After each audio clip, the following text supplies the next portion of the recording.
setia menanti kami di setiap Selasa malam.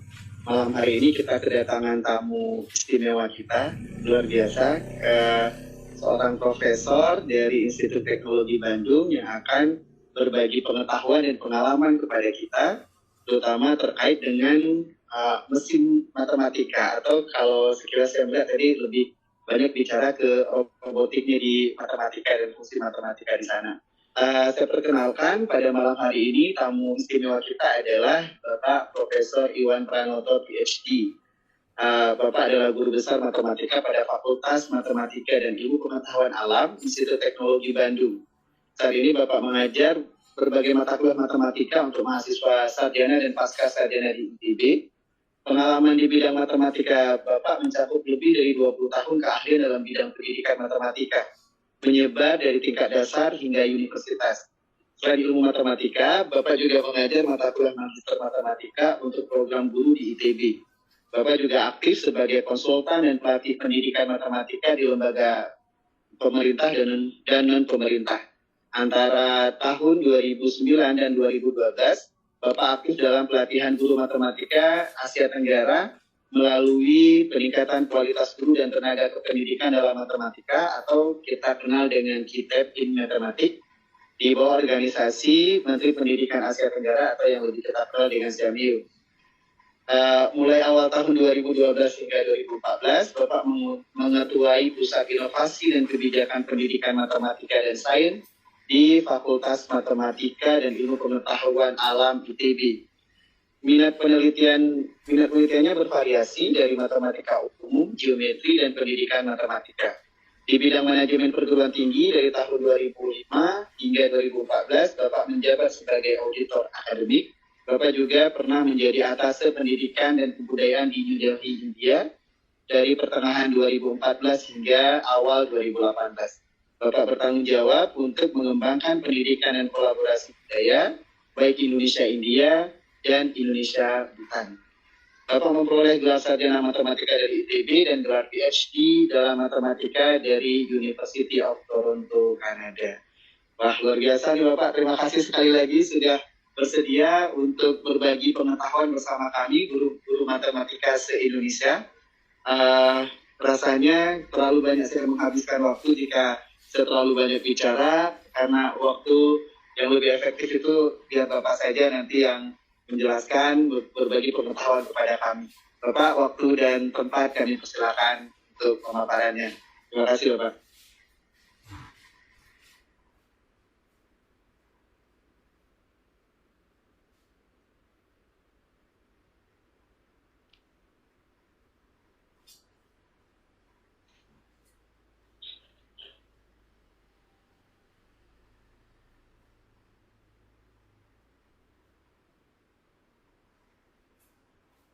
Ya, Bapak silakan. Ya. Terima kasih. Selamat malam yang sudah hadir semua. Senang juga bisa bertemu, kita berdiskusi tentang ini ya, bagaimana peranan teknologi. Tetapi khususnya sebenarnya kita akan mendiskusikan bagaimana kehidupan sekarang yang syarat dengan kerjasama dengan mesin ya. Kita banyak sekali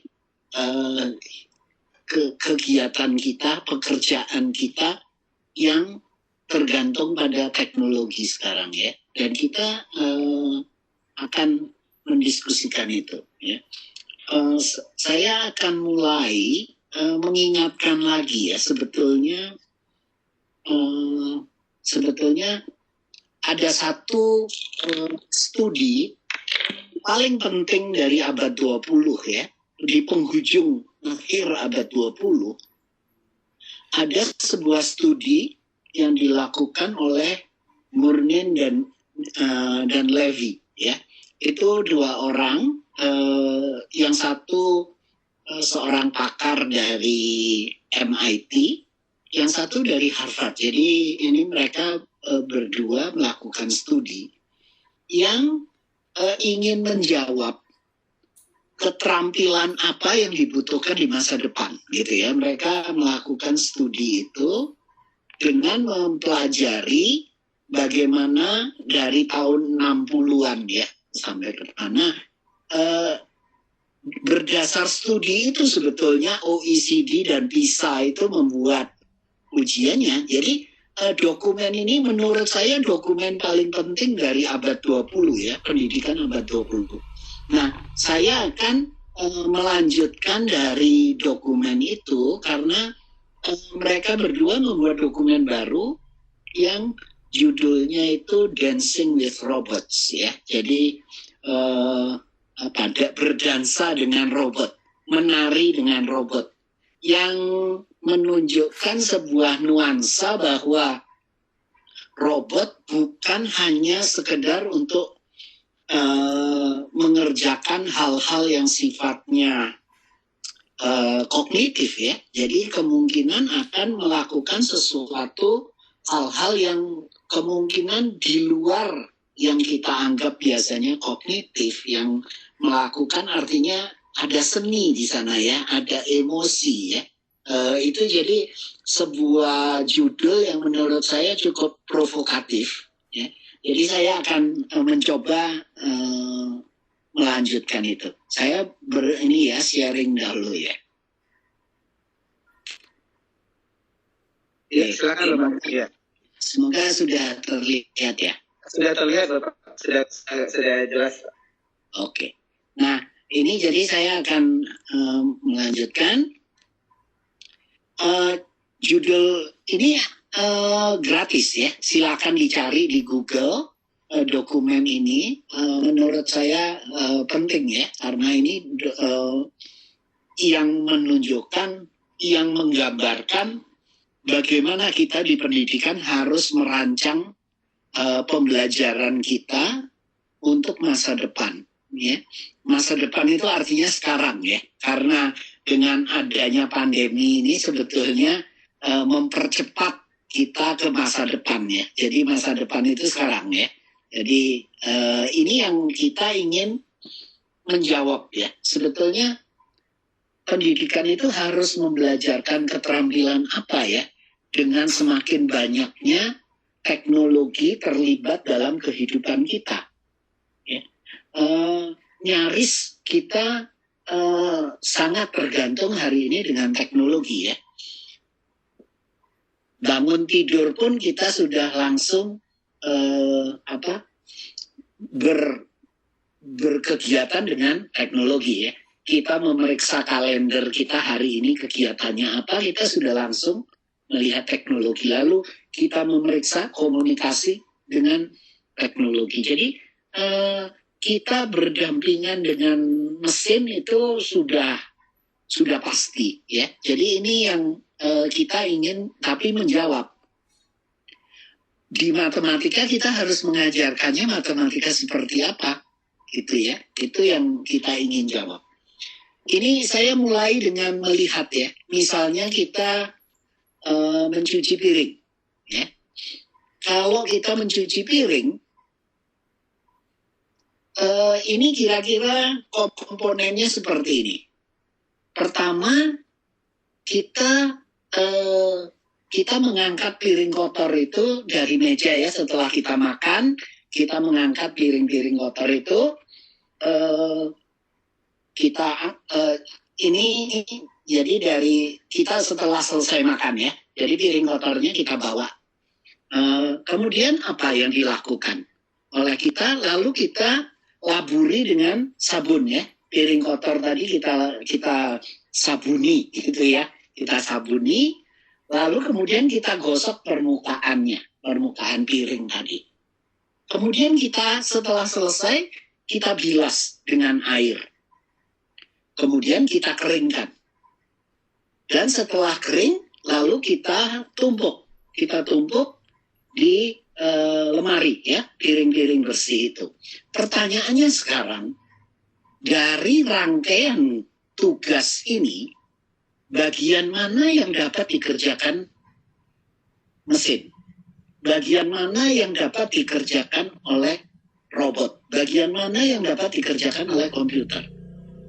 sebetulnya melaburi piring kotor dengan sabun, menyabuni kayaknya gampang ya. Mesin dapat melakukan. Menggosok juga bisa, tidak masalah. Membilas apalagi, hanya menyemprotkan air, tidak masalah. Mengeringkan juga bisa. Tetapi mengangkat piring kotor dari meja kita itu rasanya sampai sekarang masih manusia ya. Kenyataannya kalau dishwasher itu tidak ada yang dishwasher itu mengambil dari meja kita selesai lalu itu tidak ada. Jadi yang melakukan yang bagian pertama itu manusia. Yang paling akhir setelah kering lalu kita tumpuk, kita simpan di lemari, itu juga manusia. Jadi sebenarnya di tugas dishwashing ini ya, mesin dishwasher ini sebetulnya masih membutuhkan peran manusia. Jadi tidak semuanya dari tugas mencuci piring itu sudah diambil alih oleh mesin. Tidak. Jadi masih ada bagian yang belum diambil alih oleh mesin. Lalu bagaimana dengan kita menyelesaikan masalah? Misalnya menggunakan matematika. Yang pertama kita memahami informasi yang diketahui. Ya, kita mencari informasi biasanya tidak terlihat karena tersembunyi dengan sebuah fenomena yang kita harus menggalinya, ya, menggali informasi itu. Kemudian yang kedua, memahami pertanyaannya apa ini, ya, itu harus kita pahami. Lalu melakukan penyederhanaan. Setelah melakukan penyederhanaan, kita dapat merumuskan masalah itu menjadi kalimat matematika, menjadi persamaan, menjadi pertaksamaan, menjadi banyak yang lain lagi. Tetapi sudah bentuknya matematika. Kemudian mencari solusi matematikanya. Dari solusi matematika itu baru kemudian kita tafsirkan solusi itu ke masalah nyata semula. Nah, dari sini yang mana yang dapat dikerjakan oleh komputer? Yang mana yang dapat dikerjakan oleh kalkulator? Ya, ternyata tidak banyak. Malah hanya mencari solusi matematika sebetulnya yang hanya bisa dikerjakan oleh mesin. Ya, jadi kita jangan merasa bahwa teknologi itu telah mengambil alih. Sebetulnya tidak. Hanya sedikit yang diambil alih ternyata ya, bahwa kalau sudah menjadi kalimat matematika, menjadi persamaan, mencari solusinya, itu mudah. Itu bisa dikerjakan oleh oleh komputer. Kalau kita diberikan 27 tambah 35, kalkulator dapat mengerjakan. Ya. Tetapi menerjemahkan dari masalah itu menjadi 27 tambah 35, itu tugasnya manusia. Dan itu mesin masih belum sanggup untuk mengerjakan itu. Kemudian mengartikan, memaknai, menafsirkan jawab matematika itu menjadi jawab masalah nyata semula, itu juga belum ada mesin yang mampu mengerjakan itu. Kalau saya ada yang mau bertanya, saya tidak apa-apa dipotong ya. Kemudian yang baik Bapak. Ya. Jadi kita sudah hidup berdampingan dengan mesin ya. Nah, kita dengan hidup berdampingan dengan mesin ini telah mengubah cara kita bernalar dan belajar. Ya. Saya teringat suatu hari saya berkunjung ke dosen saya. Dosen sudah senior, sudah pensiun. Tetapi beliau suka sekali membaca buku sejarah sebetulnya ya. Terutama sejarah kolonial, era kolonial. Dan artinya bukunya bahasa Belanda kebanyakan. Lalu beliau bilang ke saya datang ke sana, lalu beliau bilang, saya ini sedang membaca buku sejarah, gitu ya. Kemudian ada satu kata yang dia tidak mengerti. Beliau bilang begitu ke saya. Lalu saya tanya, katanya apa gitu ya. Saya lalu diberitahu, saya bilang, beliau bilang, saya sudah cari di kamus bahasa Belanda, tidak menemukan. Karena buku itu memang bahasa Belanda, tidak ditemukan. Lalu saya tanya, katanya apa gitu ya. Beliau menyebutkan, lalu mengeja, lalu kemudian ya kita yang dari yang usianya lebih muda ya kita langsung membuka ponsel kita ya. Lalu kita ketikkan kata itu ke Google ya. Kemudian muncul. Setelah muncul saya cari pertama ya kita cari di bahasa Belanda ya. Tetapi ternyata Google mengatakan mau dicari di bahasa, diterjemahkan dari bahasa Portugis. Dia tanya, oh ternyata bahasanya dari kata itu dipinjam dari bahasa Portugis. Nah, saya sekarang merenung cara belajarnya guru saya dengan cara belajarnya saya, apalagi cara belajar murid saya sudah sangat berbeda. Ya, saya tidak mungkin belajar seperti itu lagi tanpa menggunakan teknologi. Jadi saya harus berdampingan dengan mesin untuk saya bisa belajar, saya bisa bernalar. Ini sudah berubah ya dari generasi satu ke generasi selanjutnya. Caranya saya bernalar, caranya saya belajar sudah sangat berbeda. Apalagi nanti anak-anak saya, cucu-cucu saya akan semakin berbeda lagi ya. Jadi hidup berdampingan dengan mesin ini telah mengubah cara kita bernalar dan belajar ya. Saya sedang senang bermain dengan Siri ya. Anda tahu kalau yang pakai Apple ada program ini ya, Siri ya. Anda bisa bertanya secara lisan lalu dijawab ya.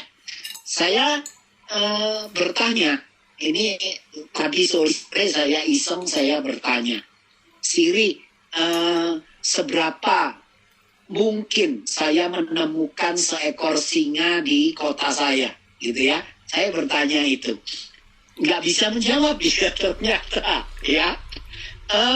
Dia menunjukkan yang mungkin terkait dengan serangan singa katanya ya.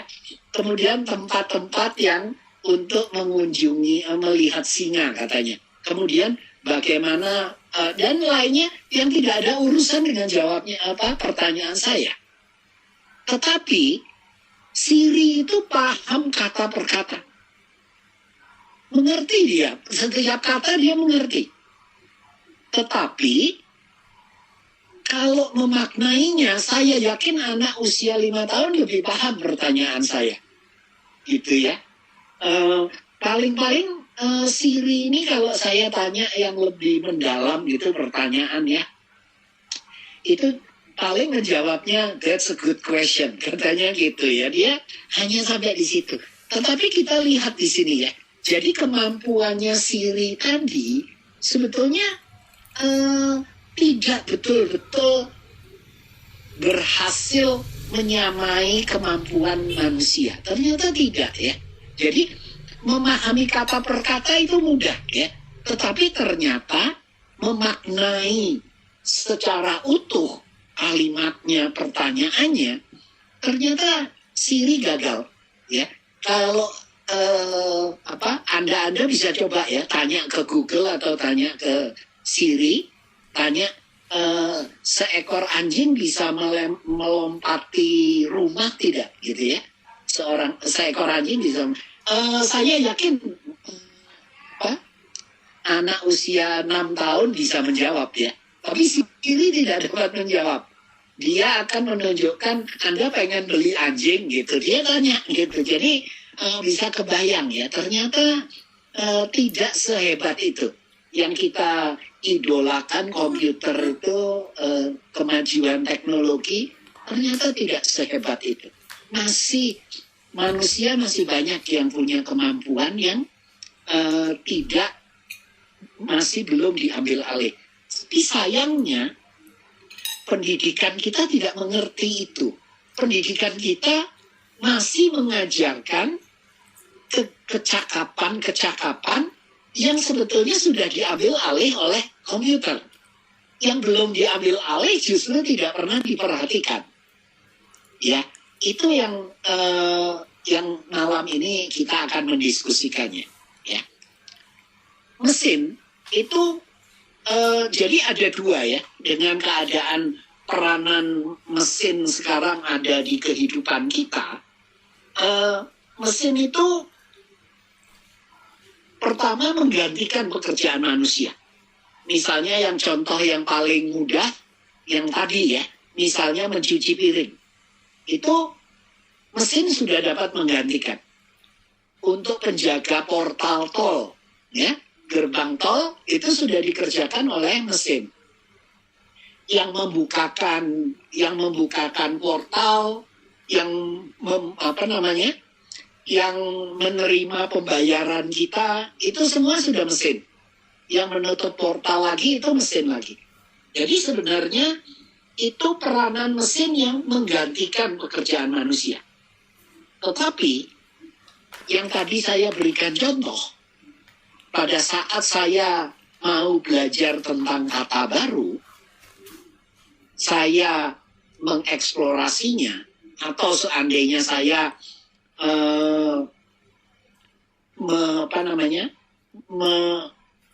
mempelajari hal baru, saya menggunakan mesin. Tetapi mesin itu hanya mendampingi saya. Mesin itu melengkapi saya. Kayak tadi ada Google ya. Saya menggunakan Google, itu melengkapi. Jadi perannya mesin ada dua. Menggantikan pekerjaan manusia dan mesin yang melengkapi. Ternyata sebenarnya menggantikan pekerjaan manusia, mesin yang menggantikan pekerjaan manusia itu, ini yang ditakutkan pada abad 20 ya. Ini jadi dianggap ini membahayakan ya, robot akan membahayakan, mesin akan membahayakan, karena pekerjaan manusia akan diambil alih oleh mesin. Ternyata ketakutan itu tidak terbukti.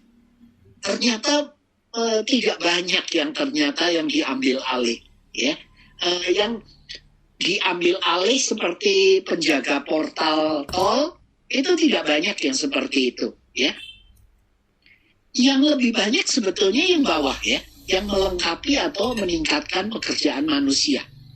Dengan adanya mesin, dengan adanya teknologi komputer ya, seorang dokter misalnya itu dapat melakukan operasi jauh lebih bagus, jauh lebih canggih dibanding dia hanya mengandalkan pada citranya dari matanya ya. Dengan teknologi nano itu menggunakan yang mikro itu seorang dokter dapat mengoperasi pada presisi yang luar biasa tinggi yang tidak mungkin dengan ketelitian tubuh manusia ya, tidak mungkin. Mata manusia tidak akan mungkin. Tetapi dengan teknologi yang sangat baik, pencitraan yang sangat baik, seorang dokter dapat melakukan operasi yang membutuhkan presisi sangat tinggi. Artinya, pekerjaan ini walaupun menggunakan teknologi tetap membutuhkan kemampuan mengoperasinya manusia. Jadi keterampilan dokter membedah itu tetap dibutuhkan. Jadi tidak diambil alih. Di sini juga banyak ya hal-hal seperti ini. Jadi kecakapan-kecakapan yang sebetulnya ini ya berdansa dengan mesin ya. Ini jadi kita berkolaborasi dengan mesin. Di sini sebetulnya yang kita harus banyak bekerja di bagian butir kedua ini. Jadi butir pertama jangan khawatir, tidak begitu masalah. Butir kedua yang menjadi tantangan kita. Bagaimana kita menari bersama mesin, ya. Bagaimana kita berkolaborasi untuk mengerjakan sesuatu. Itu yang akan dibutuhkan di masa depan. Untuk sebuah komputer dapat berfungsi dengan baik, ada 2 syarat, ya. Ada syarat pertama, informasinya harus dikenali, karena komputer tidak bisa diberikan langsung diberikan informasi yang masih terpendam dalam suatu kumpulan data-data sampah. Dia tidak bisa. Jadi informasi itu harus dapat dikenali oleh komputer, ya. Dapat diambil dalam format yang dapat diproses oleh komputer. Kemudian cara memproses informasi harus dapat dijabarkan dalam rangkaian aturan yang jelas, ya. Jadi ada 2 syarat ini, ya. Informasinya harus sudah dapat dikenali oleh komputer.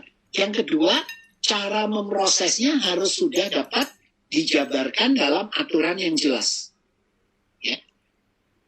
Dua-duanya ini harus dimiliki kalau kita ingin membolehkan komputer untuk berfungsi dengan baik. Tanpa ini tidak mungkin komputer dapat bekerja, ya. Nah, di buku ini sebetulnya Mournin and Levy mengungkapkan, jadi pada abad 20 dia hanya melakukan studi sampai di sini, sampai tahun 1998 kalau tidak salah. Jadi dia hanya sampai di sini, sampai tahun 2000-an, ya. Kemudian dia memperpanjang sampai di sini. Yang harus diperhatikan, dilihat, ya, ada grafik yang naik, ada grafik yang turun. Grafik yang naik itu ada 2, ya, yang warna merah dan biru. Yang merah itu mengatakan bahwa bekerja dengan informasi baru. Kemudian yang warna biru menyelesaikan masalah yang tidak terstruktur, ya, jadi acak-acakan, menyelesaikan masalah yang acak-acakan.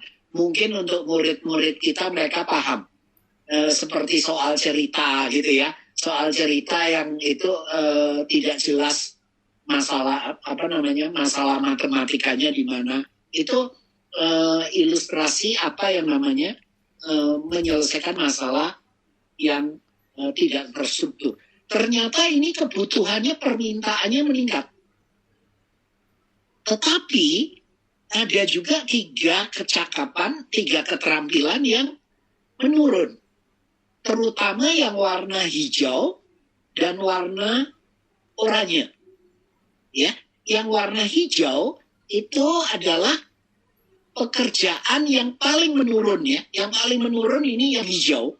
Ini pekerjaan-pekerjaan yang kognitif rutin. Artinya apa kognitif rutin? Itu sudah jelas. Bisa dituliskan sebagai if then else, ya. Jika, maka, jika tidak bagaimana. Kalau sudah dapat dituliskan seperti itu akan semakin hilang pekerjaan seperti itu. Karena itu kandidat paling baik untuk dimesinkan, ya. Diambil alih oleh mesin. Itu paling gampang. Kemudian yang oranye juga menurun. Itu adalah pekerjaan manual yang rutin. Pekerjaan manual yang rutin. Seperti tadi, mencuci piring, ya. Mencuci piring itu pekerjaan yang manual yang rutin. Itu bisa diambil alih oleh mesin. Tetapi yang warna kuning ternyata turunnya tidak secepat yang lain. Memang turun, tetapi tidak begitu terjal, ya. Malah agak meningkat dulu, ya. Ini apa? Ini adalah pekerjaan-pekerjaan manual yang tidak rutin. Ternyata ini tidak rutin itu tidak bisa diambil alih oleh mesin. Tetapi seandainya kita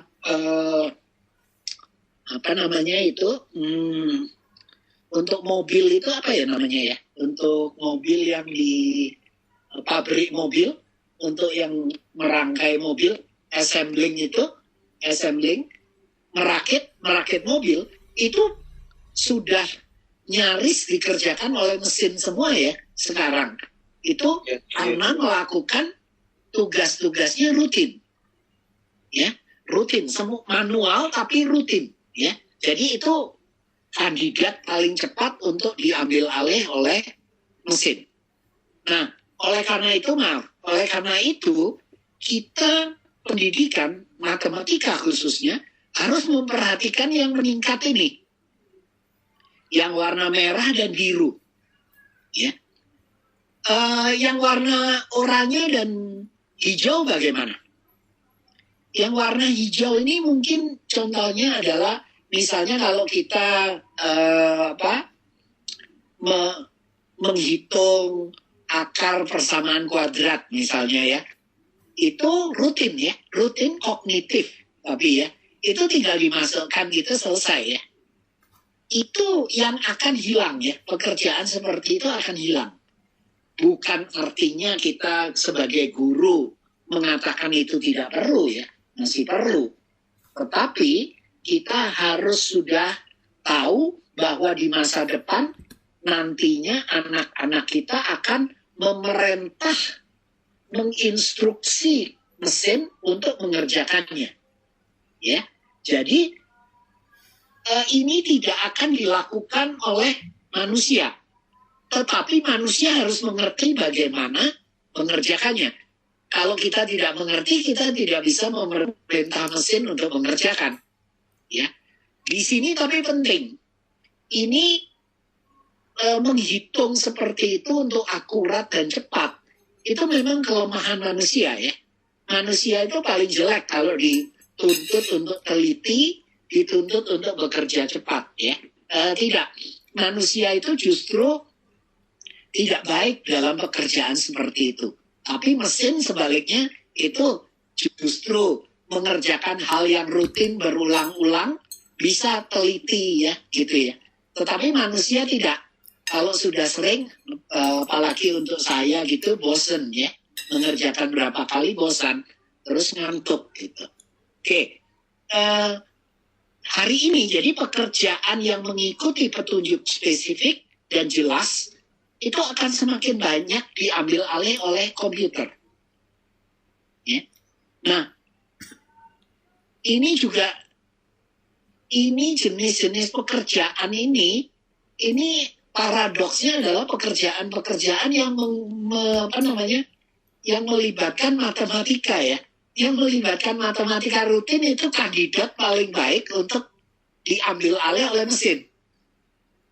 Ya. Ini paradoksnya. Jadi kemungkinan kalau saya menceritakan ini, kemungkinan kita akan dimusuhi oleh pemimpin negara ya.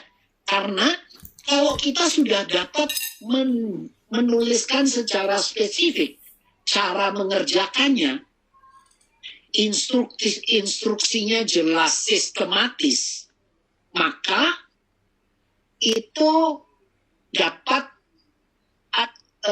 terancam dua hal. Dapat diambil alih oleh mesin. Yang kedua, dapat dikirim ke tempat jauh, ke negara lain yang punya buruh biayanya, gajinya rendah.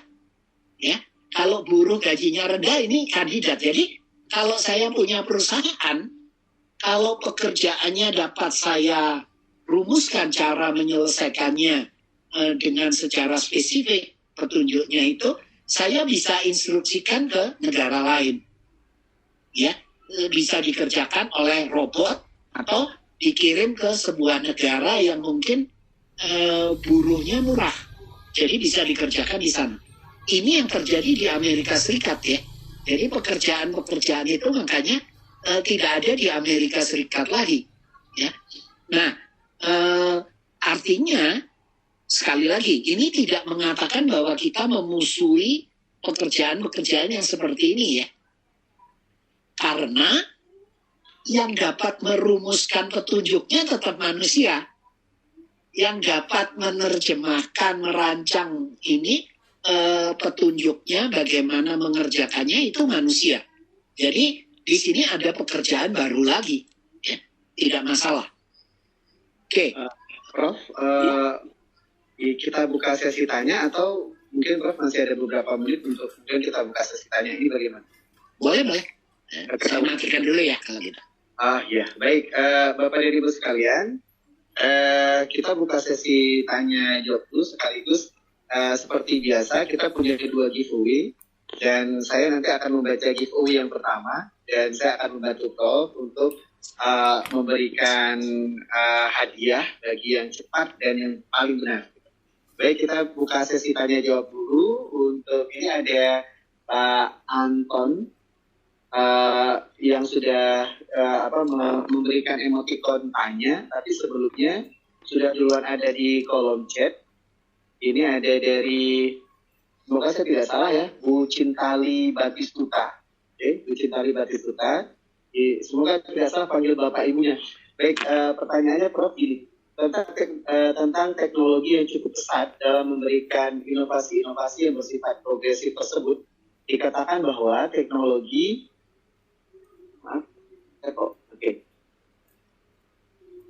melampaui batas-batas kemampuan manusia. Iya, betul. Albert Einstein, itu dari Albert Einstein. Adakah teknologi dapat melunturkan esensi dari peran manusia untuk tetap mendapatkan peran dalam kehidupan suatu hari nanti? Tambahannya, adakah wacana yang dapat mendukung esensi manusia untuk tetap dapat mengontrol kecanggihan dari teknologi itu sendiri? Itu dia Prof untuk yang pertama. Silakan Prof diberikan tanda-tanda. Jawabnya yang seperti tadi ya. Ternyata tidak kok ya. Banyak pekerjaan manusia yang belum dapat dikerjakan oleh mesin ya. Jadi tidak masalah sebetulnya. Kita jangan terlalu khawatir juga ya. Walaupun memang untuk beberapa hal itu menunjukkan bahwa keilmuan kemanusiaan kita memang terlambat ya. Memang kalah dibanding dengan teknologi. Teknologi maju begitu pesat, tetapi kemanusiaan itu tidak. Satu contoh pada saat pemilu ya. Pada saat pemilu, bahkan pemilu Indonesia ya. Pemilu di negara-negara lain juga sama. Sekarang yang berkampanye itu bukan manusia lagi. Bukan hanya manusia, ya, tetapi algoritma juga turut berkampanye. Algoritma itu mengirimkan berita-berita tertentu ke kita, ya, memilihkan berita-berita tertentu. Kalau kita Facebook gitu, itu mengirimkan berita-berita yang cocok untuk kita. Jadi mempengaruhi kita, ya. Nah, dari sisi hukum kita belum ada aturan bagaimana algoritma boleh turut berkampanye, turut mempengaruhi, ya. Yang kita berikan tapi sekarang itu betul-betul hak berpendapat untuk algoritma, untuk mesin dapat padahal itu yang kita hak berpendapat, kebebasan berpendapat itu esensi dari manusia, bukan untuk mesin. Tetapi kemanusiaan, salah satunya hukum, ilmu hukum, itu belum maju sampai di sana.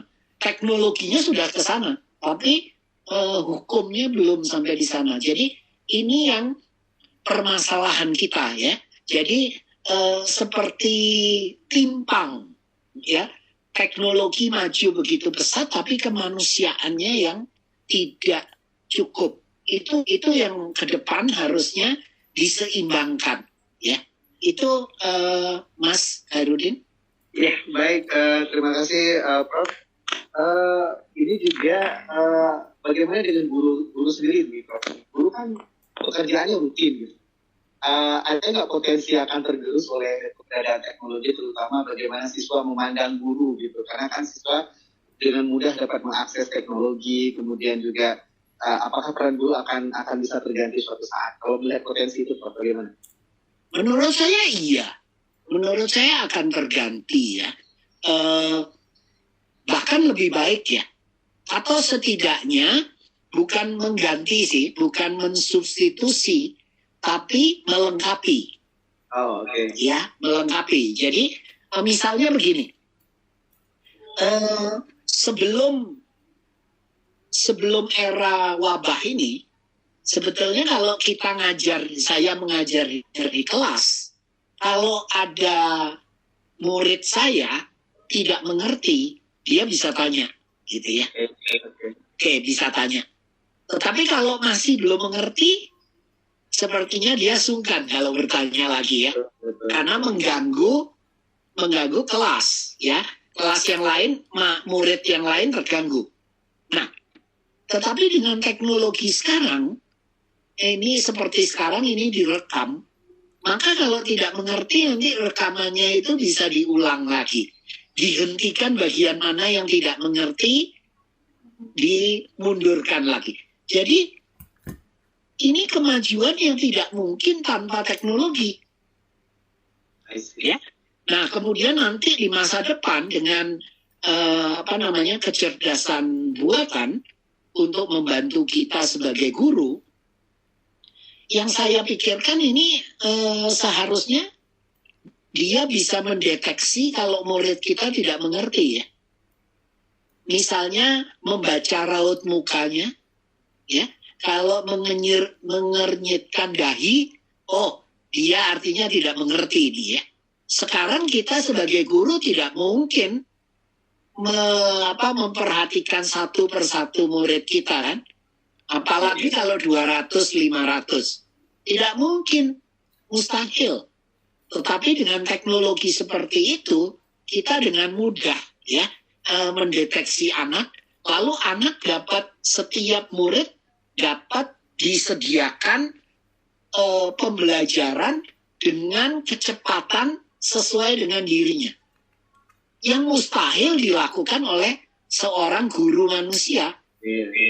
Dan itu sudah dilaksanakan ya. Di Cina sudah ada mentor yang seperti itu melakukan. Jadi kecerdasan buatan sudah dijalankan gitu ya.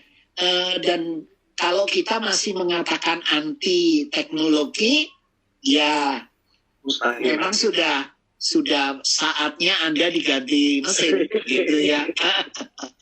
Kita yang mungkin masih belum bisa itu guru memotivasi muridnya ya. Guru memberikan pencerahan ya.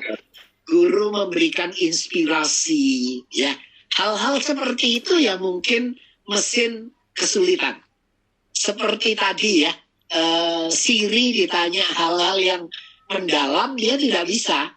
Tetapi kalau sudah pengetahuannya sudah terumus dengan baik gitu, wah susah kita menandinginya, ya. Begitu. Baik. Prof, saya baca pertanyaan di chat dulu, nanti kita lanjut ke yang bertanya langsung ya, teman-teman. Saya satu lagi aja dulu. Bisa coba lihat ini. Baik, ini ada pertanyaan dari Fong Frankie Soponso. Bagaimana tanggapan Prof mengenai kecerdasan artifisial yang bakal menggantikan manusia? Barusan kita sudah jawab. Barusan. Tapi ada satu poin ya yang mungkin penting ya disebut.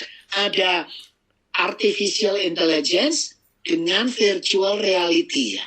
Okay. Ada dua teknologi dalam pendidikan yang menurut saya berbeda tapi ya. Artificial intelligence itu seperti mengambil alih kecakapannya manusia. Oh iya. Tetapi virtual reality sama augmented reality itu justru menambah keterampilannya manusia. Contohnya gini, misalnya saya seorang petugas pemadam kebakaran, ya. kalau saya ingin berlatih dengan dengan berlatih betulan, saya harus membakar rumah ya untuk masuk gitu ya, untuk melakukan itu. Dan itu sangat berbahaya. Ya. Dan juga terhadap kesehatan saya, karena saya akan mengisap karbon monoksida ya. Dan itu sangat berbahaya. Tetapi dengan virtual reality, dengan augmented reality, kebakaran itu bisa saya simulasikan. Saya bisa masuk dalam situasi seperti kebakaran. Atau saya seorang ahli las di dalam air, di dalam laut ya. Untuk melakukan berlatih seperti itu saya tidak akan terlalu mahal kalau betulan saya harus terjun ke dalam terus-terusan. Tetapi jika saya menggunakan virtual reality, itu bisa saya berlatihnya bisa sering ya, dan tidak berbahaya. Jadi saya bisa menerampilkan jauh lebih baik karena teknologi dengan adanya itu. Ya, begitu jawaban saya. Ya, terima kasih Prof. Semoga dapat dipahami. Nanti kalau memang ini boleh raise hand, kita diskusi lagi. Pertanyaan Pak Heri rasanya nanti akan terjawab di slide saya. Baik. Ini saya lanjut satu lagi, dan nanti kita lanjut raise hand 2, kemudian kita lanjut materi sebelumnya nanti kita berikan giveaway dulu yang pertama. Baik, ini dari Bu Sandra Ubayanti. Selamat malam Prof. Izin bertanya. Tadi sempat disinggung bahwa di dunia pendidikan kita masih belum menjadikan teknologi atau mesin untuk membantu peserta didik berpikir tingkat tinggi. Pertanyaannya, faktor terpenting apa yang paling menentukan ke arah perubahan pendidikan yang diharapkan tersebut? Apakah kurikulum kita yang sekarang ini sudah mendukung ke arah sana, Prof? Oke, tergantung kita gurunya ya.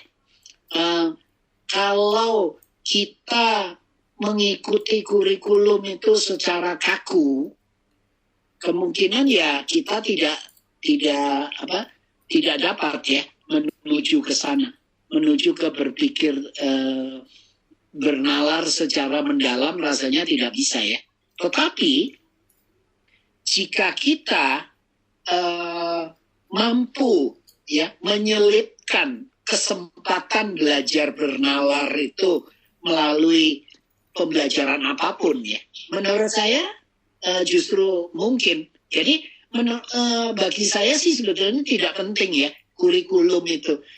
Makanya dalam tulisan saya terakhir justru kurikulum guru itu lebih penting daripada kurikulum murid. Iya.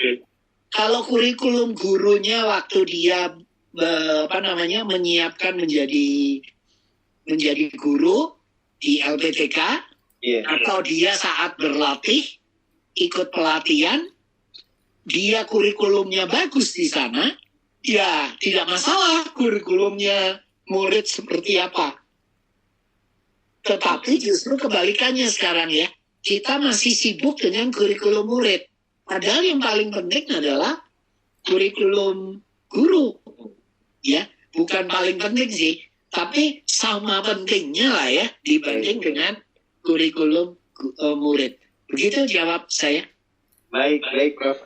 Ini saya buka kesempatan dua penanya yang raise-nya, yaitu Pak Anton dan Pak Adrian. Nanti setelah itu kita giveaway, setelah itu kita lanjut dulu agar kita bisa tuntaskan. Tapi kalau puas sih nggak puas sih, tetap aja bikin nanya terus kayaknya. Baik, Pak Anton dulu saya buka mikrofon. Oke, sebentar. Pak Anton. Oke, tertutup sama ini. Ya, silakan Pak Anton langsung bertanya kepada Prof. Iwan. Selamat malam, Pak Iwan. Pak Anton. Ya, terima kasih kesempatannya untuk malam ini. Pak Iwan, tahun 97 Garry Kasparov kan kalah tuh oleh mesin. Catur ya? Iya, catur, Grandmaster catur. kemudian itu kan catur kan salah satu yang dianggap sebagai perwakilan matematik pada saat itu. Kemudian orang tahu catur tidak mewakili matematik. Kemudian 2015 KG itu juara dunianya The Chinese Game of Go. Jadi permainan Go dari China itu kalah juga oleh AlphaGo. Dulu pada susah sekali ngalahin itu. Kemudian itu kan Chinese of Go itu dianggap itu benar-benar kayak matematik karena kombinasi permainannya ribet gitu dan sebagainya. Tapi kalah juga oleh AlphaGo, mesin juga. Nah, kemarin September 2020 Quantum Magazine bilang tahun depan sekarang sedang dilatih AI untuk ikut Olimpiade Matematik. Tahun depan mungkin akan ditandingkan. Nah, jadi seperti yang Pak Iwan prediksi gitu, guru matematika bisa senjakala banget nih. Udah kita udah makin tipis kesempatannya gitu. Jadi apakah pernyataan dari Pak Iwan yang bilang dancing with mesin itu cuma lip service atau penghalusan dari bahwa sesungguhnya kita emang udah deket banget kalah dari mesin gitu. Jadi makanya kita kudu bagaimana gitu. Jadi kata-kata itu hanya penghalusan bahwa kita benar-benar kalah gitu. Apalagi ditambah minimal kalah dari orang yang atau manusia-manusia yang bisa lebih ngedance bareng mesin daripada misalnya Indonesia gitu. Kita gampang banget install aplikasi. Terus kan aplikasi itu kan minta banyak data dari kita gitu. Dari aplikasi itu nanti jadi big data, dibaca orang yang punya data gitu. Kita benar-benar jadi bangsa yang benar-benar akan kalahan gitu kalau dibanding karena kita akan lebih susah untuk berdansa dengan mesin dibanding orang-orang yang lebih dulu menguasai ini gitu. Jadi apakah saya terlalu berprasangka seperti itu atau bisa aja memang kejadian seperti itu. Demikian Pak Iwan, terima kasih. Iya, silakan langsung Bapak. Nanti mungkin terjawab ya, tetapi secara umum menurut saya tidak ya. Ternyata seperti tadi ya, seperti menjawab pertanyaan saya itu, komputer juga tidak mungkin, masih belum dapat kok menjawab ya pertanyaan yang malah seorang anak usia 5 tahun bisa menjawab ya. Itu pakai common sense gitu ya. Ternyata tidak bisa. Demikian juga misalnya mobil yang pakai sistem itu ya, yang dapat driverless ya, yang bisa autopilot ya. Autopilot ya. Misalnya ada bola tiba-tiba ke depannya, itu programnya kemungkinan akan berhenti sebentar menunggu bola itu lewat gitu, lalu mobil itu jalan lagi ya. Tetapi seorang sopir yang manusia tahu ya, kalau ada bola menggelinding di belakangnya ada anak biasanya gitu ya. Nah, dia harus menunggu dulu, melihat lagi. Tapi kemungkinan itu common sense, itu pengalaman kita. Yang mana mesin belum tentu dia tahu itu. Dia harus diajari lagi untuk itu. Ya, jadi menurut saya tidak, memang seperti catur itu kalah kita ya, pasti kalah kita. Dengan permainan Go itu juga kita kalah. Karena sistemnya sudah terumus baik. Seperti tadi ya, sudah langkah-langkahnya kita akan maju ke sini, kemungkinannya kemana. Itu if then else kan, ya. Itu memang makanannya mesin. Jadi kalau dikatakan bahwa itu manusia akan menang, rasanya kok mustahil ya. setidaknya di masa depan kita pasti kalah kalau di situ. Ya, malah lebih hebatnya lagi, sebetulnya tidak hanya main catur dengan itu seperti kegiatan yang tidak manusiawi ya, dalam tanda kutip ya, karena itu sangat sangat logis, sangat itu ya. Tetapi gini, pada tahun lalu saya mungkin perlu diralat ya. Pada tahun lalu mahasiswa ilmu komputernya di MIT itu menulis sebuah paper ya, yang menulis ternyata komputer kecerdasan buatan, dan mereka kirim pakai nama samaran, dikirim ke jurnal dan diterima diterbitkan. Lalu setelah itu mereka bilang, itu yang mengerjakan bukan kami, itu yang mengerjakan adalah kecerdasan buatan ya. Kalau main catur bagi saya itu sangat mesin ya, itu jadi tidak masalah, itu tidak aneh. Tapi ini sudah bisa menulis loh ya. Kalau sekarang kita mau menulis paper, itu sebetulnya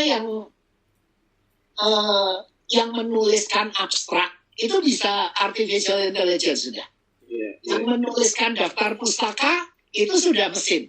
Jadi kita tidak perlu. Jadi semakin lama kemungkinan kita akan berkurang di sana. Jadi menurut saya disebut dancing with robots. Kata dancing di sana karena kita mengerjakan kegiatan-kegiatan yang manusiawi, gitu ya. Jadi bukan, kalau catur bagi saya tidak aneh. Itu sangat mesin ya. Itu sangat matematika. Jadi pasti bisa. Tetapi berdansa ya, ini nanti kita berdansa, bercengkrama ya, kemudian bercanda dengan mesin, bisa tidak? Ini yang menjadi tantangan kita ke depan ya. Ini karena di situ pertanyaannya menjadi menarik sekarang ya. Kita bisa bertanya bisa berdiskusi dengan mesin ya. Kalau seperti tadi, kalau bermain catur, bermain Go, itu sudah ada algoritmanya. Tapi bagaimana dengan bercengkrama? Bagaimana dengan ngobrol? Ya, bagaimana dengan bercanda dengan mesin? Baik. Luar biasa. Ya, luar biasa menambahkan. Makanya kata berdansa itu penting ya, karena di situ melibatkan keahlian manusia yang belum diambil alih oleh mesin. Ya, bernalar juga ya, bernalar belum diambil. Nanti saya tunjukkan. Baik, baik Pak Anton. Ya, silakan dihilangkan emoticon untuk ini, untuk rahasia sehingga tidak terkelabui saya. Baik, ini satu lagi dari Pak Adrian. Setelah itu kayaknya saya nggak tega kasih giveaway dulu. Giveaway nanti barengan aja deh. Nomor 1, nomor 2 sekalian nanti di belakang. Ini banyak sekali pertanyaan juga di chat, juga ada yang rahasia juga banyak. Tapi kita kasih satu kesempatan lagi. Nanti saya akan lanjut untuk membaca pertanyaan-pertanyaan di chat, juga lanjut untuk bapak-bapak yang bertanya lewat ASN. Setelah Pak Iwan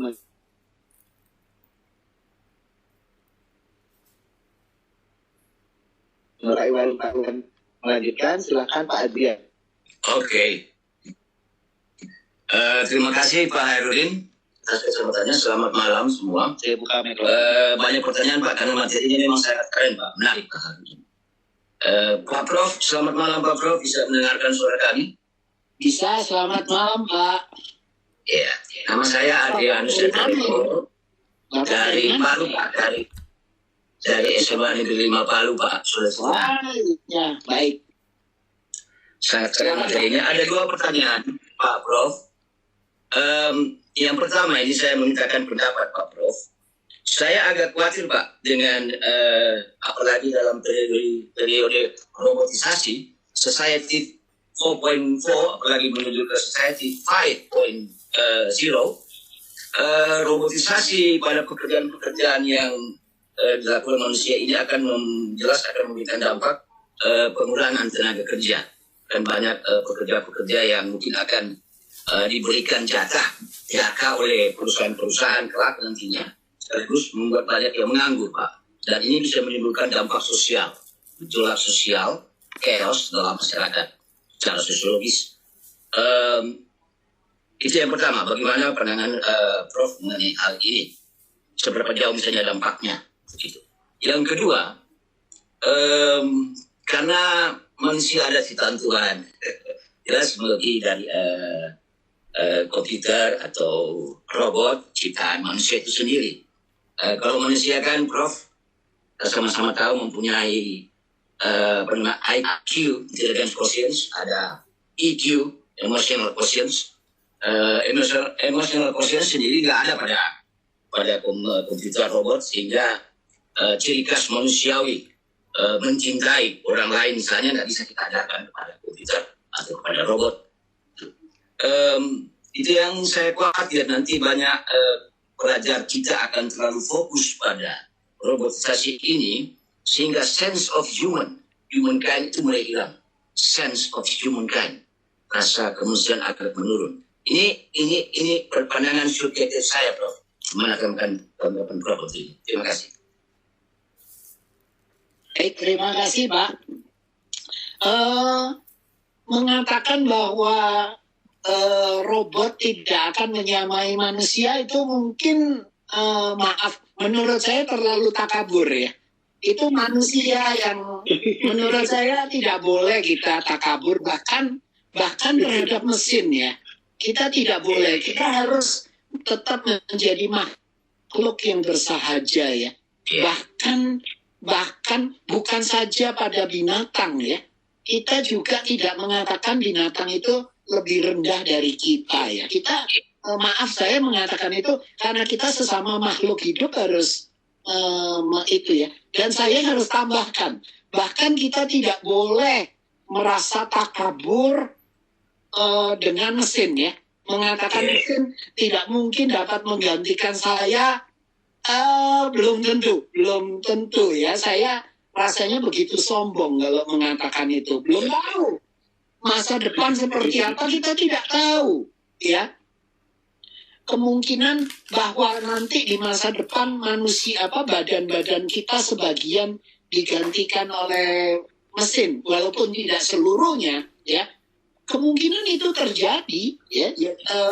Masa depan itu kita tidak tahu. Jadi kalau saya tidak begitu takabur sampai di sana ya, mengatakan bahwa manusia itu pasti lebih hebat dari robot, tidak ya, belum tentu. Bahwa manusia yang membuat iya, tetapi buatan manusia itu bisa lebih hebat dari dirinya. Contohnya kalkulator ya, yang sederhana. Kalau untuk berhitung ya kita kalah. Tapi anehnya orang Indonesia itu banyak yang mengadu anaknya dengan kalkulator ya, dilombakan ya cepat-cepatan. Menurut saya itu yang keliru ya, melihat teknologi secara keliru. Kemudian perasaan, bahwa perasaan itu sekarang hanya dimiliki manusia, betul. Tetapi setelah perasaan itu dapat dikuantifikasi, dapat diubah menjadi angka, itu sudah dapat diproses oleh mesin. Jadi bahwa sekarang belum ada perasaan, sebentar, tunggu dulu. Kita bisa mengatakan masa depan seperti sekarang. Kita belum tahu. Bisa saja ya. Bisa saja nanti kapan-kapan kita sudah mulai berpikir ya, pacaran nanti dengan robot aja gitu ya. Itu cerita fiksi ya. Sekarang masih cerita fiksi, tapi kita tahu ya itu. Udah bisa sekarang. Ingin istri yang penurut mungkin memilih robot. Oke, terima kasih Pak Prof. Terima kasih Pak Hai. Ya, terima kasih Pak Adrian. Bapak Ibu sekalian, kita teruskan dulu pemaparan dari Prof. Ini semakin menarik ini. Prof, kita teruskan dulu, mungkin sekitar 20 menitan, nanti kita lanjutkan lagi dengan pertanyaan-pertanyaan. Bapak Ibu, mohon maaf, kita lanjut dulu sebentar. Baik, silakan Prof. Baik, saya lanjutkan. Ini sudah terlihat lagi ya? Sudah Bapak, sudah. Ya, oke. Nah, dengan keadaan seperti sekarang ya, dengan mesin terlibat dalam kehidupan kita, dalam pekerjaan kita, maka kita menjadi bertanya, ya, yang paling penting kalau begitu apa? Gitu ya, pendidikan. Jadi pendidikan itu harus seperti tadi Siri ya, seperti Siri itu tadi ternyata tidak bisa untuk yang keterampilan yang sangat mendasar ya, yang basic skill. Nah, basic skill apa untuk hidup berdampingan dengan mesin? Menurut artikel itu ada 2 ya, dan saya amini ini. Jadi pertama, membaca. Kemampuan membaca ini penting. Jadi ternyata membaca di sini bukan membaca kata per kata kayak tadi ya. Pertanyaannya itu Siri bisa kalau kata per kata. Tetapi memaknainya itu harus dipelajari. Anak-anak kita butuh ini, ya. Nah, termasuk kosakata, kekayaan kosakata. Di sini yang menjadi masalah kosakata ini. Kosakata, semakin banyak kosakata, dia akan semakin baik dalam menyiapkan kecakapannya, membangun kecakapannya. Artinya, ini menjadi masalah ya. Untuk keluarga yang mempunyai pendidikan baik, orang tuanya berpendidikan baik, itu akan memiliki kosakata yang lebih banyak dibanding orang tua yang kurang terdidik. Akibatnya, anak-anak di rumah memiliki kosakata yang berbeda dari keluarga yang berada terdidik dengan keluarga yang tidak terdidik, akan timpang. Di sini masalahnya. Pendidikan harus menjawab ini. Bagaimana mengatasi hal ini, karena ada ketimpangan. Ya. Kemudian kedua, kalau membaca mungkin belajar dari rumah, ya. Tetapi matematika kebanyakan belajarnya di sekolah. Nah, artinya di sekolah ini penting. Artinya sekolah yang baik dengan sekolah yang biasanya untuk anak-anak dari keluarga berada, ini atau dengan keluarga yang tidak berada, untuk daerah yang perkotaan dengan daerah pedesaan, ini menjadi masalah. Ada ketimpangan lagi. Jadi untuk ke depan ini tidak sesederhana kita membuat kurikulum untuk nasional ya, karena ini tetap akan menjadi ketimpangan ya. Kalau istilah saya, kode pos masih menentukan kualitas pendidikan ya. Oke, selanjutnya ini saya beri contoh ya. Tadi ada yang bertanya beberapa ya. Ini contoh kalau di Amerika Serikat kelas 8 yang disebut sebagai cakap matematika harus mampu mengerjakan ini ya. Ini satu contoh, satu soal ya. Ini soalnya seperti ini. Jumlah 3 bilangan sama dengan 173.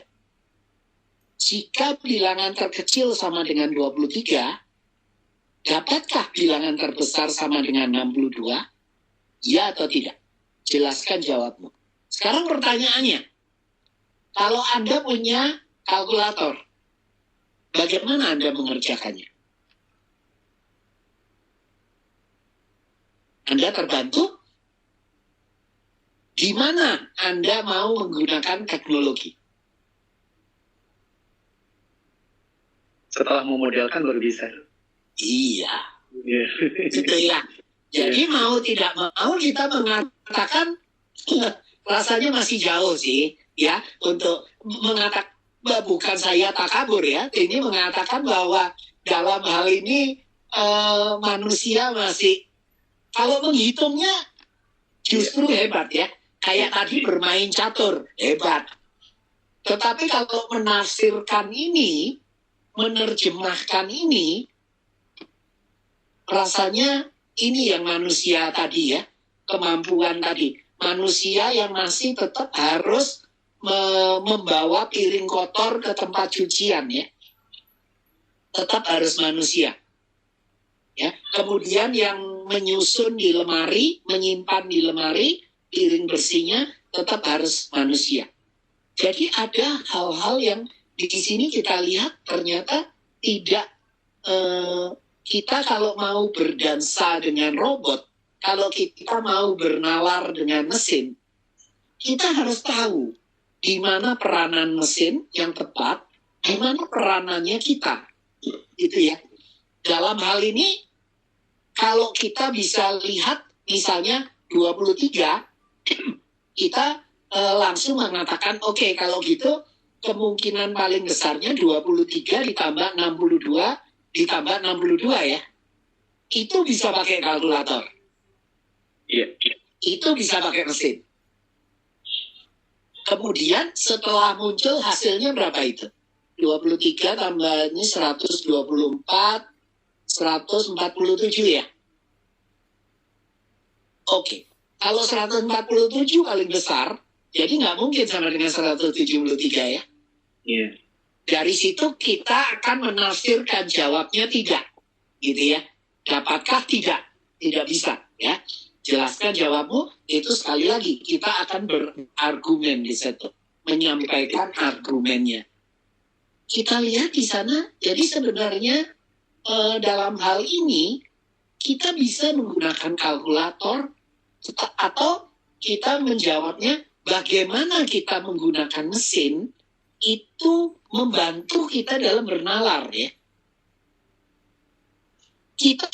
Kemampuan bernalar kita tidak diambil alih. Tetapi kalau gurunya bertanya berapa 62 ditambah 62 ditambah 23, yaitu bisa dijawab oleh kalkulator. Ya. Tetapi kalau pertanyaannya seperti ini tidak bisa langsung, ya, karena informasi ini tidak dipahami oleh mesin.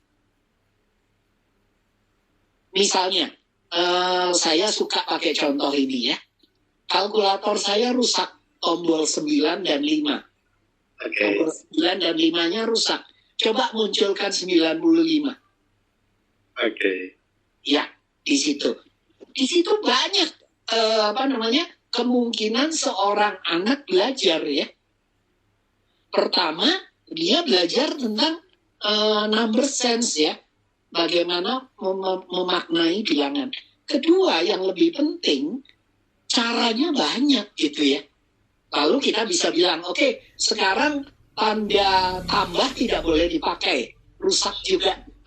Angka 9, tombol 9, tombol 5, dan tambah terus gitu ya. Bagaimana? Itu menambah kreativitas ya, berpikir kreatif, berpikir majemuk ya. Nah, hal seperti itu yang seharusnya kita sebagai guru melibatkan teknologi di situ ya. Kalau itu yang dikerjakan, maka kemampuan bernalar anak-anak itu tidak menurun, justru meningkat. Baik, selanjutnya caranya bagaimana? Jadi kita sudah lihat tadi ya. Jadi sebenarnya bagaimana pelajarannya sebetulnya tidak perlu berubah. Pelajaran matematika, pelajaran bahasa, tetap aja seperti itu. Tetapi kita harus pada penekanan pada pemahaman konsep dan penyelesaian masalah.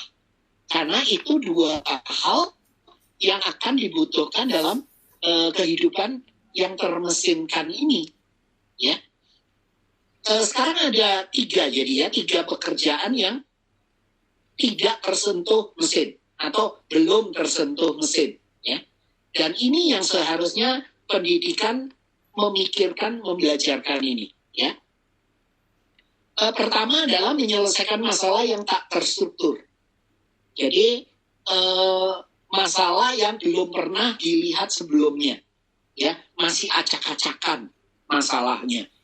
Ini murid kita harus sering melakukan seperti ini, ya. Dan kita guru jangan cepat-cepat memberitahu cara mengerjakannya.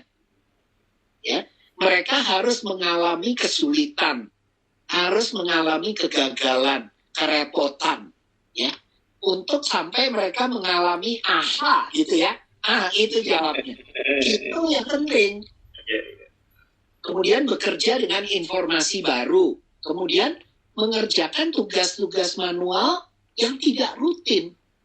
Ya, ini yang akan dijamin tidak akan diambil alih oleh mesin. Ya, ini tadi sudah saya sebutkan di itu ya, di grafik tadi ya. Dan ini yang menjadi pegangan untuk bagaimana orang-orang OECD merancang PISA ya. Jadi yang kita bicarakan ini itu sebetulnya dasarnya bagaimana PISA didesain ya. Oke, sikap umum. Jadi ini yang tadi yang harus kita sebarkan terus, bahwa kita harus menerima kenyataan bahwa mesin ini akan bersama kita, ya. Jangan pikir bahwa kita akan tidak ada mesin lagi gitu. Mungkin kita mau ke hutan gitu ya, terus tidak ada mesin. Ya kalau kita itu tidak bisa. Kita akan terus bersahabat dengan mesin. Kemudian kita harus, kalau begitu harus mendalami dan menjajaki terus bagaimana manusia dapat bersama mesin untuk belajar bersama, berpikir bersama, menyelesaikan masalah. Kita akan berdansa dengan mesin untuk itu. Oke, saya akhiri di sini. Ini pesan dari sang mesin mengatakan begini. Kan kalau film-film fiksi selalu mengatakan robot itu mengambil alih ya, mengambil alih kehidupan. Ternyata sang mesin berkata begini, manusia harus terus melanjutkan apa yang mereka kerjakan, ya, membenci dan bertikai dengan sesamanya, ya. Saya akan duduk di latar belakang dan membiarkan mereka, kalian, mengerjakan kesukaannya itu. Manusia memiliki cukup tenaga dan semangat untuk memuaskan keingintahuan saya. Mereka tak perlu khawatir bertikai melawan saya, karena memang tak ada yang dikhawatirkan. Terima kasih. Keren Bapak, alhamdulillah. Baik, Bapak dan Ibu sekalian, kita akan bermain dulu dengan soal giveaway. Setelah itu kita akan berdiskusi kembali untuk bertanya pada Prof. Iwan. Baik, saya akan bacakan giveaway. Sebentar. Oke, baik. Bapak dan Ibu siap-siap ya untuk menjawab giveaway ini. Dan Bapak dan Ibu silakan menjawab giveaway-nya itu ke kita di all panelists. Oke. Nanti kita akan coba baca dan saya akan bantu Prof. Iwan untuk membacakan jawaban Bapak dan Ibu yang lebih cepat dan lebih tepat. Gitu. Baik, pertanyaan pertama. Dengan semakin banyak keterlibatan mesin dalam kehidupan manusia, matematika seperti apa yang harus dibelajarkan? Soalnya ya, dengan semakin banyak keterlibatan mesin dalam kehidupan manusia, matematika seperti apa yang harus dibelajarkan? Silakan Bapak dan Ibu untuk giveaway pertanyaan pertama. Oke, ini ada jawaban pertama nih, Prof, dari Pak Muhammad Sahrani, matematika penyelesaian masalah. Ada dari Pak JP Moran, statistika dan aritmatika. Ada Pak John Thompson Saragih, penekanan pada pemahaman konsep dan pemecahan masalah. Kemudian ada dari Pak Fong, matematika yang banyak menganalisa. Dan Pak Adrian Tetrago, matematika logaritma. Ini dulu. Bagaimana Prof ini? Ya. Saya ulangi jawaban dari Pak Sahrani, matematika penyelesaian masalah, pemecahan masalah. Dari Pak JP Moran, Statistika dan Aritmatika. Pak Jan Thompson, Saragih, penekanan pada pemahaman konsep. Ini dulu, Prof. Ada yang benar? Pak Saragih ya, menurut saya yang paling lengkap jawabannya. Oke, baik. Ya, selamat buat Pak Jan Thompson Saragih. Jadi jawaban dari Pak Jan Thompson Saragih adalah penekanan pada pemahaman konsep dan pada pemecahan masalah. Pak Saragih, mohon kami dikirimkan biodatanya. Oke, baik. Nanti ini aja ke private boleh. Baik, ini saya tidak baca lagi yang di bawah, Bapak dan Ibu. Mohon maaf, ini banyak sekali juga jawaban. Terakhir ada dari Pak Eka Okta Hafiza. Ini Ibu apa Bapak ya? Matematika yang meningkatkan kemampuan berpikir tinggi, penalaran dan penyelesaian masalah. Ini sudah terlingkupi jawabannya tadi oleh Pak Jan Thompson. Baik, Pak Jan Thompson, mohon kami di... Tidak ada yang salah sih sebetulnya ya. Iya Bapak. Nah, bersiap-siap untuk pertanyaan yang kedua, Bapak dan Ibu. Oke, bersiap-siap untuk pertanyaan kedua. Pak Saragih jangan lagi ya, kita kasih kesempatan ke yang lain. Pak Saragih nanti tolong di private biodatanya, pengiriman untuk giveaway-nya, hadiah untuk giveaway-nya. Baik, yang nomor 2, jenis pekerjaan seperti apa yang akan diambil alih oleh mesin atau robot? Sekali lagi saya bacakan. Jenis pertanyaan seperti apa yang akan diambil alih oleh mesin atau robot? Silakan Bapak dan Ibu. Lagi-lagi dari Pak Sarani yang bersifat rutinitas. Oke. Dari Pak JP Moran, pekerjaan tanpa perhitungan. Oke, saya tunggu sampai 5 jawaban dulu, nanti saya serahkan ke Prof. Yang mana yang akan kita konklusi dulu. Oke, baru 2. Yang ketiga dari Pak Fong, yang bersifat rutin, struktur dan spesifik dari Pak Fong. Kemudian dari Pak Heri, yang bersifat rutin, ini juga sama dengan Bu Maya Rohmayati, bersifat rutin dan instruksional. Kemudian Bu Siti Jenab juga perhitungan rutin, Pak Adrian juga perhitungan rutin, Bu Mulia Hamarong pekerjaan yang terprogram. Ini gimana, Prof ini? Oke, saya baca yang bersifat rutin sebenarnya jawaban pertama ya dari Pak Muhammad Sahrani, itu yang bersifat rutin. Kemudian Pak JP Moran, pekerjaan tanpa perhitungan. Pak Fong, terstruktur dan spesifik. Yang lainnya sih sama seperti Pak Sahrani, yang terstruktur gitu, rutin gitu. Nah, ini gimana, Prof? Atau masih belum? Saya bacakan. Ada 2 ini, tapi harus dipilih yang pertama mungkin ya. Iya. Pak Adrian ya, Pak Adrian Ego ya. Iya, pekerjaan yang rutin dan berulang. Iya. Oke, maaf yang itu ada yang sama tapi itu. Baik, terima kasih. Iya Pak Adrian Teterego, silakan kirimkan alamat Sulawesi Tengahnya, kita akan kirim hadiah ke Palu ini. Malam ini jauh nih jatuh hadiahnya ke Palu. Oke, baik Bapak dan Ibu sekalian, terima kasih atas jawabannya.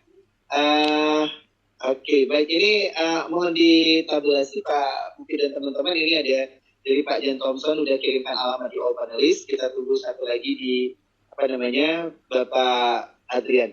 Baik, saya akan bacakan pertanyaan nih Prof dari teman-teman yang sudah bertanya tadi. Saya akan lanjutkan pertanyaan. Namun Bapak dan Ibu, kita terbatas oleh waktu, jadi mungkin juga bisa jadi saya tidak akan membaca seluruh pertanyaan. Jadi saya baca yang lebih cepat dulu aja. Dari Pak Heri Sutarto, karena mungkin ini juga tadi Prof juga mengatakan mungkin sudah ada jawaban di slide Prof ini. Baik, ini saya bacakan.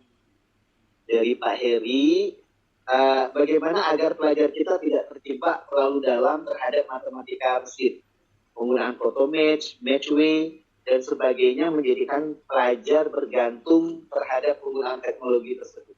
Hanya dengan memfoto soal atau scan, ataupun mengetik soal dalam aplikasi tersebut, jawaban sudah terpampang dengan bagusnya. Nah, ini gimana nih, Prof?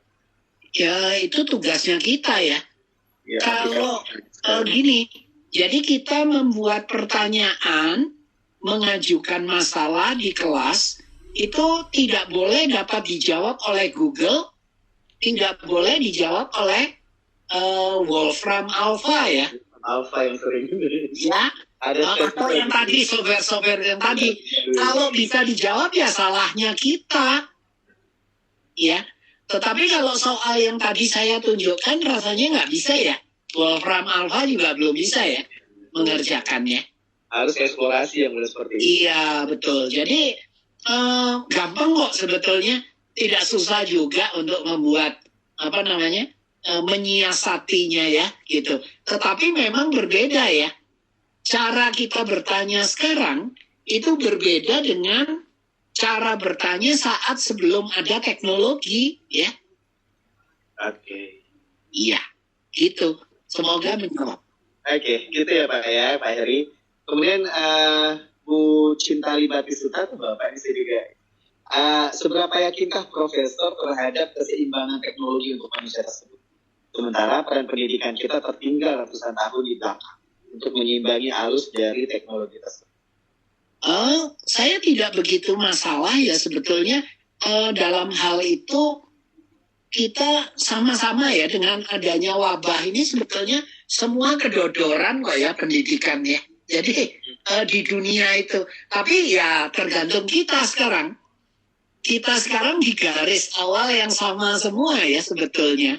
Yeah. Jadi tinggal kita mau menjawabnya bagaimana. Memang kita bermasalah di infrastruktur ya. Infrastruktur kita tidak memadai, terutama untuk daerah-daerah terpencil dan jauh ya. Itu rasanya kita tidak memadai ya. Jadi saya tidak berpikir setiap anak memiliki gawai ya. Tetapi balai desa itu harus dapat terhubung dengan internet ya. Untuk kita dapat mengirimkan bahan ajar harus kita gunakan teknologi. Iya, tetapi setelah itu bisa dibuat unplug ya. Unplug jadi tidak perlu elektronik ya. Setelah sudah ada jadi pensil dan kertas sudah bisa ya. Tetapi untuk mengirimkannya perlu teknologi. Gitu ya. Karena kita tidak bisa mengharapkan itu ya, mengharapkan internet terus-terusan secara daring, menurut saya terlalu muluk ya. Gitu. Baik, Bapak dan Ibu, saya mungkin akan 3 pertanyaan lagi, waktu yang membatasi kita. Jadi saya baca 2 pertanyaan di chat dan nanti saya berikan kesempatan untuk ASN yang satunya lagi. Baik, dari Pak Muhammad Sahani. Apakah sudah saatnya guru matematika mengajarkan siswa menggunakan aplikasi matematika seperti GeoGebra, Maple, dan sebagainya dengan porsi yang lebih banyak dibanding menguraikan proses pengertian hitungan aljabar pada saat tatap muka di kelas? Tidak ya, menurut saya. Menurut saya bukan seperti itu sih. Menurut saya yang tadi itu ya, masalah-masalah yang dia boleh saja pakai teknologi gitu ya. Tetapi bukan untuk menggantikan bernalarnya dia.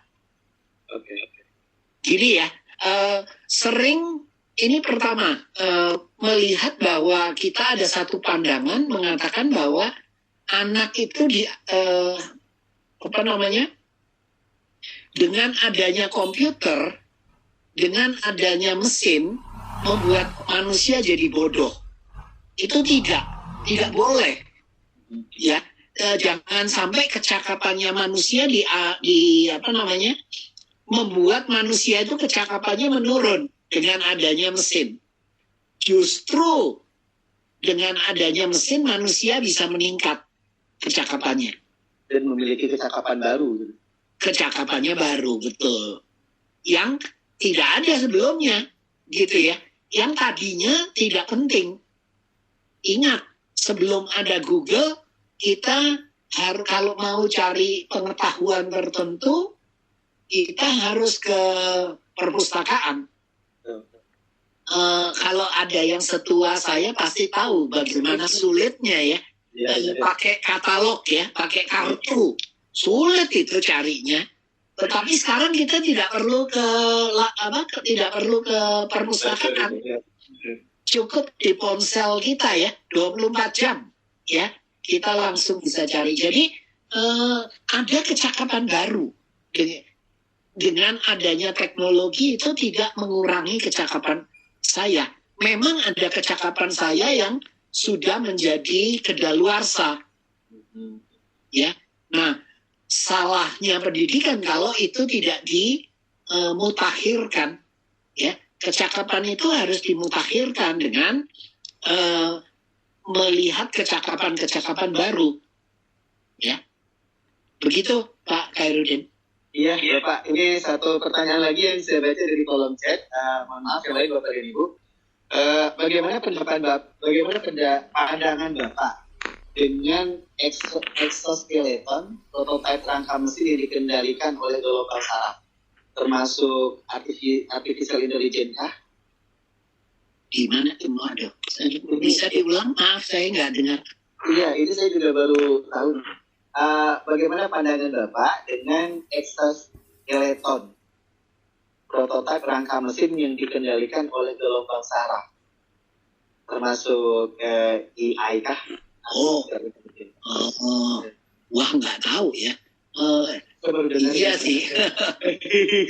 Itu mungkin hanya bukan di masalah kognitif ya, kali itu teknologinya itu ya untuk apa? Saya mungkin belum tahu. Iya, saya juga baru dengar. Iya, tolong dikirim aja, nanti coba saya pikirkan. Nanti saya jawab secara itu lewat surat. Oke. Baik Bapak dan Ibu sekalian, saya buka kesempatan bertanya dua orang. Pertama Pak Jufri Adi. Silakan Bapak, saya buka mikrofonnya. Pak Jufri, silakan Bapak. Mikrofonnya sudah saya buka. Oh, malah dimatikan lagi. Baik, saya ke Pak Hendra. Oke, Pak Hendra, saya buka mikrofonnya ya. Silakan Pak Hendra. Iya Pak Prof.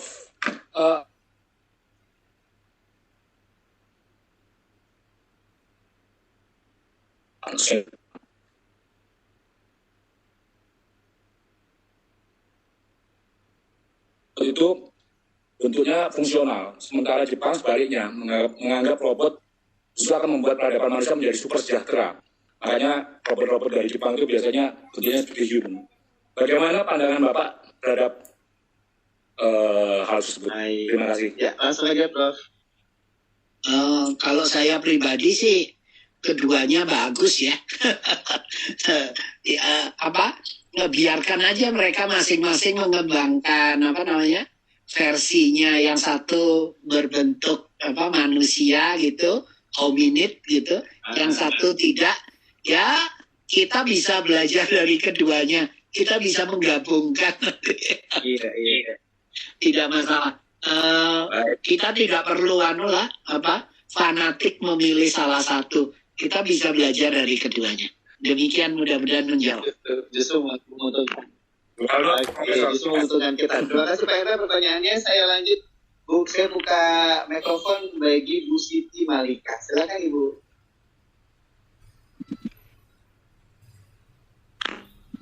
Silakan Bu Siti Malika. Adakah? Oke, saya coba buka ke yang lain dulu. Ini Bapak atau Ibu ya? Sundun Tri. Oke, silakan. Bapak atau Ibu Sundun. Ya, silakan.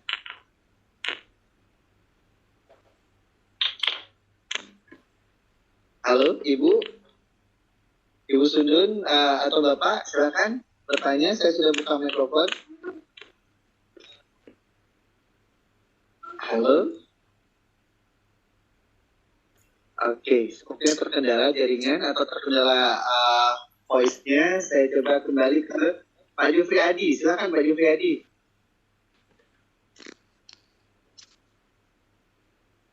Pak Jufri? Baik, sepertinya juga tidak. Terakhir saya coba ke Pak Kong. Pak Kong, silakan. Permisi. Ini kayaknya tidak terkontrol suaranya. Baik Prof, kita sudah pukul 20.50. Terus sekali diskusinya Prof. Mungkin karena nanti sebentar lagi ada bagian dari pihak Casio untuk mempromosikan Casio Teacher Competition, dan juga nanti ada dari pihak dari pihak reseller yang akan mempromosikan tentang Casio. Jadi sebelum kita ke sana, kita minta konklusi dulu dari Bapak tentang diskusi kita malam hari ini, Bapak. Baik, terima kasih. Konklusinya kemungkinan penuh dengan pertanyaan ya. Jadi kita sama-sama harus merevolusi pendidikan kita di ruang kelas kita ya. Bagaimana? Tetapi setidaknya kita sudah menyadari ya apa yang dibutuhkan. Secara kasar kita sudah tahu. Tetapi bagaimana bagaimana teknisnya, bagaimana prakteknya di kelas. Nah itu mungkin yang kita masing-masing harus kreatif ya. Dan mungkin forum-forum seperti ini dapat menjadi peluang untuk membagikan itu. Jadi untuk para guru, teman-teman guru itu kalau mempunyai ide-ide tertentu dibagikan ya. Di zaman sekarang itu harus dibagikan menggunakan forum-forum virtual seperti ini. Iya. Oke, terima kasih Pak Khairuddin. Iya, kami yang sangat berterima kasih Prof. Ini sangat menambah pengetahuan dan wawasan kami terhadap pentingnya bagaimana kita menjadi bagian guru yang tidak bisa terpisahkan dengan teknologi, dan kita juga harus bisa berdancing with robot itu. Jadi kita tidak akan mati Bapak dan Ibu dengan adanya teknologi, tetapi bagaimana kita secara cerdas memanfaatkan teknologi, memanfaatkan robot di dalam pembelajaran kita, sehingga menjadi bagian yang sangat menyenangkan dan bagian yang sangat bisa mengangkat sesuatu yang real ke dalam pembelajaran kita karena bantuan teknologi atau robot.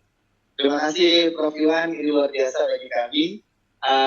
Kita masih 112 orang bertahan di room, jadi ini bagus sekali Prof.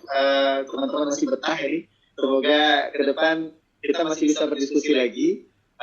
Kita juga bisa memohon kesediaan Prof untuk menyediakan waktu lagi buat kami para guru yang selalu ingin sesuatu yang baru bagi penambahan wawasan kami. Terima kasih sekali lagi Prof. Iwan. Semoga apa yang kita dapatkan pada malam hari ini dirahmati oleh Tuhan Yang Maha Kuasa. Terima kasih sekali lagi Prof. Baik, terima kasih semuanya. Ya, satu kata penutup mungkin dari saya ya. Jangan